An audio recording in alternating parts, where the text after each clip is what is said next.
welcome back to the channel. Today it's the 2nd of January. We've been doing the usual livestock work, farm work, scraping out and all that good stuff. Although over the last couple of days in the new year we've had loads of rain, about 2 or 3 inches. I think I spoke a bit too soon when I said the sugar beet season was pretty dry, because we've got literally rivers washing the farm away at the moment. I was supposed to come out and cast the last bit of muck over here today, and as you can see, unfortunately there's just been too much rain, and this is supposed to be muck spread, this field, in literally 2 or 3 weeks, sort of as we head towards February, and I just don't think it's going to be possible. It's always a battle with the rain. It's not going to be possible, unfortunately. So every year is different. We've just got to hold our fingers crossed that it doesn't rain too much so that I can get the job done. You can see I've taken the old Landy out for a drive. I don't do as much work with it anymore, but it doesn't do it any harm coming out doing odd jobs. Mainly the ranger does all the farm work at the moment, and obviously I've got more deer there going to go and eat the crops. But yeah, literally been carting in and out here all season, and it's been dry as bone. There, this is the muck which we've brought into the field over the last year, well, last year anyway, from the summer, and it's just flooded. So not sure how I'm going to get away with this one. I think with the 6.9 on the muck spreader, with the wider tyres, it will help it to float a little bit. And if I try and get a lighter muck spreader this year, not the big 18-ton one, just like a normal 10-ton one, that might make a big difference, and hopefully I'll be able to spread this without making too much of a mess. But unfortunately I think it is going to make a mess at this rate with the current amount of rain we've had.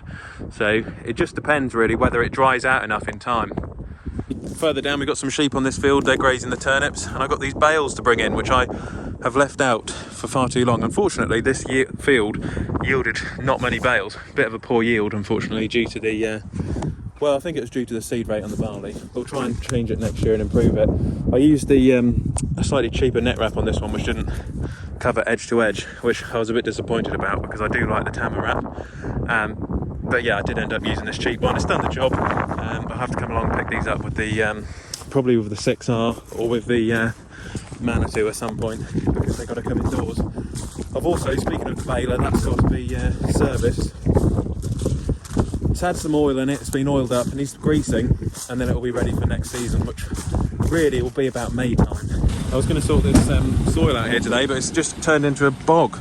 So, a job for another day, unfortunately. Alright, well I've just come inside because it's raining outside, but I hope you can see, once we've done the muck spreading, I'm going to, hopefully, it wants ploughing in.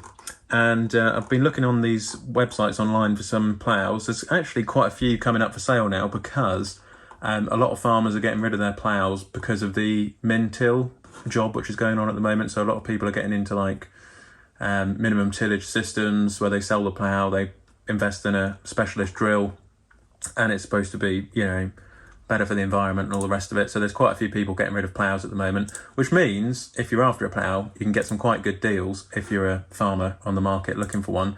Like, this is a slatted plough, that's more for heavy land. Our land is obviously quite light, for everyone who knows, who watches the channel.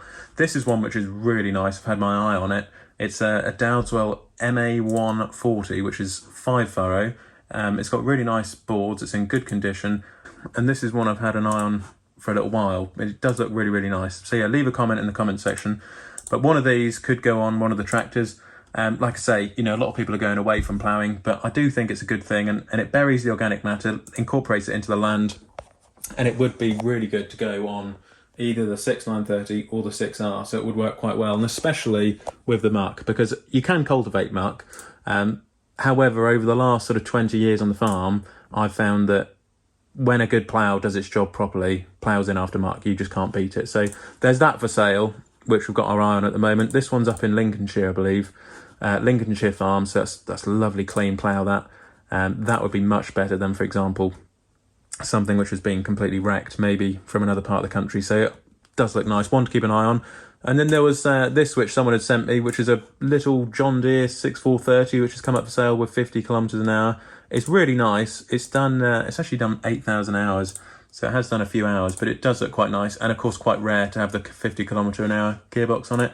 It'll probably be gone, I should imagine, but it looks to have been for sale up in somewhere near Wales, somewhere I believe. But yeah, really nice looking tractor. Another one to keep an eye on. There's a few bits of kit coming up for sale. Mainly the ploughs. I mean, ploughs are just selling like hotcakes at the moment. They are about because people are getting rid of them. you know, some ploughs you can get a really good deal on. Like, you know, that's obviously 17.5. That's £20,000 plough, that one.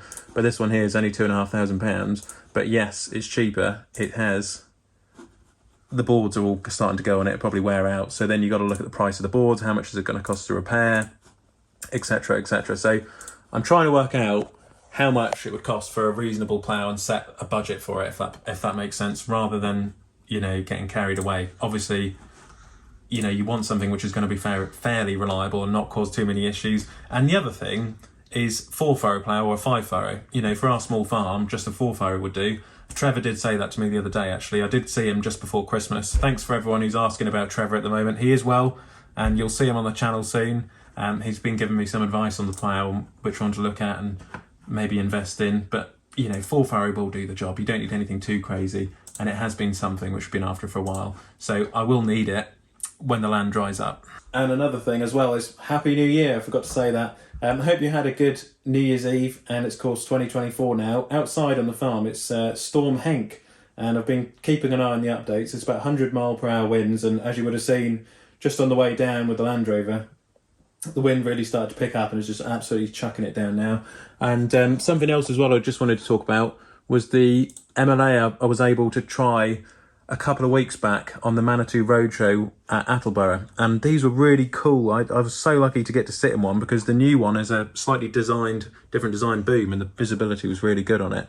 But when I was thinking about muck spreading, it got me thinking about requesting a demo for one of these. Leave a comment in the comment section if you had experience with these articulated telehandlers.